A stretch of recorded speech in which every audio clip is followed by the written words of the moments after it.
Hello, second graders. Mrs. Taylor here. Today's character trait is effort, perseverance, grit. Basically, it means trying your best. Our book today is called Giraffes Can't Dance. I totally heart this book. I think you will too.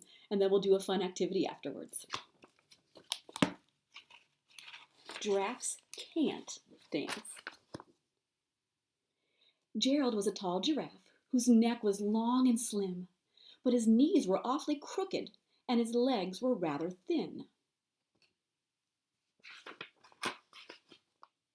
He was very good at standing still and munching shoots off trees, but when he tried to run around, he buckled at the knees.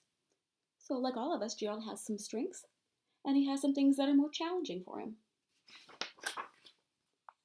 Now, every year in Africa, they hold the jungle dance, where every single animal turns up to skip and prance. And this year, when the day arrived, poor Gerald felt so sad, because when it came to dancing, he was really very bad. Now, Gerald, he hasn't developed that growth mindset yet that we talk about. Maybe he's not great at dancing right now, but I believe, like in everything, we can get better. Maybe he's not great yet. Let's find out what happens. The war dogs started waltzing, and the rhinos rocked and rolled. The lions danced a tango that was elegant and bold. Lots to say. The chimps all did the cha-cha with a very Latin feel, and 8 baboons they teamed up for a splendid Scottish reel. I love saying that, Scottish.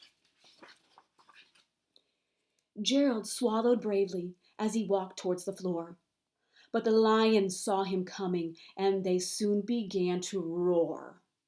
"Hey, look at clumsy Gerald," all the animals sneered. "Giraffes can't dance, you silly fool. Oh, Gerald, you're so weird."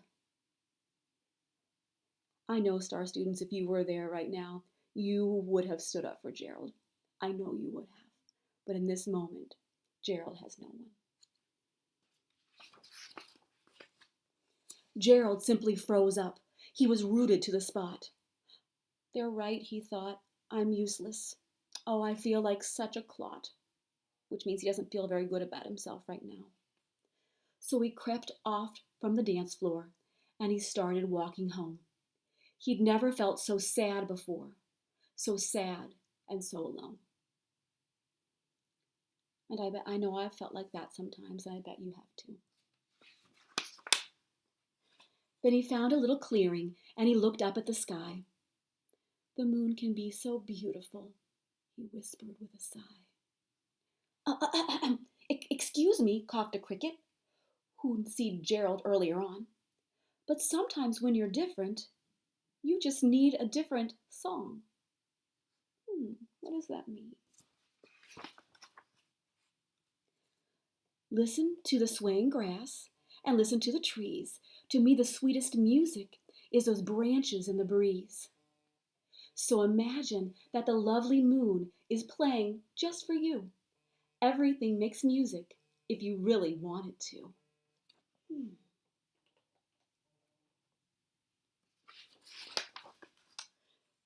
With that, the cricket smiled and he picked up his violin. Then Gerald felt his body do the most amazing thing. What's going on? I love it. His hooves had started shuffling, making circles on the ground. His neck was gently swaying, and his tail was swishing around. Can you tell what Gerald's going to do? And I love what the illustrator does right here.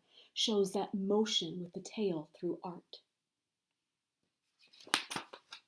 He threw his arms out sideways, and he swung them everywhere. And then he did a backward somersault and leapt up in the air. I love this page. That's a pretty impressive dance move. Gerald felt so wonderful. His mouth was open wide. "I am dancing. Yes, I'm dancing. I am dancing," Gerald cried. And I love it. When we do succeed at something, it feels so good. Then one by one, each animal who'd been there at the dance arrived while Gerald boogied on and watched him, quite entranced. They shouted, "It's a miracle! We must be in a dream. Gerald's the best dancer that we've ever seen." I love those moves. I bet you all have your moves too. How'd you learn to dance like that? Please, Gerald, tell us how. But Gerald simply twirled around and finished with a bow. I love that picture too.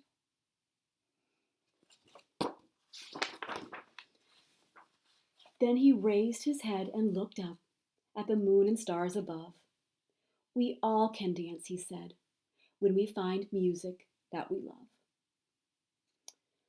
This book, I have read this book over and over for years, and I love it because it covers so many topics, from encouraging others to believing in yourself to being true to yourself and never giving up on what you want to achieve. Again, it's called Giraffes Can't Dance. And I have a fun little activity for you. Actually, two versions, two different things you could do. I'm talking about effort. I will put this into our Google Classroom. It's a simple little activity. If you have a goal like Gerald wanted to dance. That was his goal. If you have a goal that you would like to work on, think about what it might be and list it there. And then whenever we have a goal, we need to have a plan. Like, what am I going to do, or what steps can I take to reach that goal? And this is simply a place to put a plan together. And then I give you a fun little spot to decorate your own giraffe. And you can name him if you'd like to. If you would like to do a little more artsy kind of thing, I don't have a lot of art supplies at home, but I used what I had, and I had some fun. Now, this is what I came up with.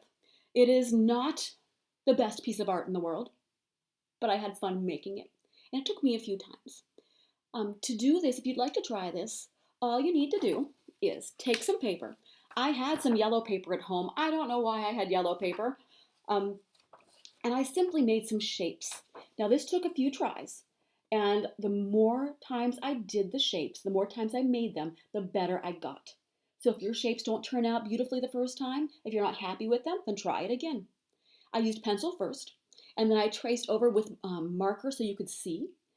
This is the head of the giraffe. It's basically a triangle with rounded edges. The ears are diamonds, once again with those rounded edges. These are the little things, I don't know what they're called. I should have looked up first. On top of the giraffe. These are kind of the shape of rectangles, but they narrow at the end. And then I just drew a long neck. I cut out all those pieces. I glued them on just to some paper that I had. And I felt like I wanted to add some more color, so I just added some green leaves. You could try this or create your own Gerald the Giraffe artwork. Thank you for watching this video, thinking about you, missing you, and I will see you next week. Bye, second graders.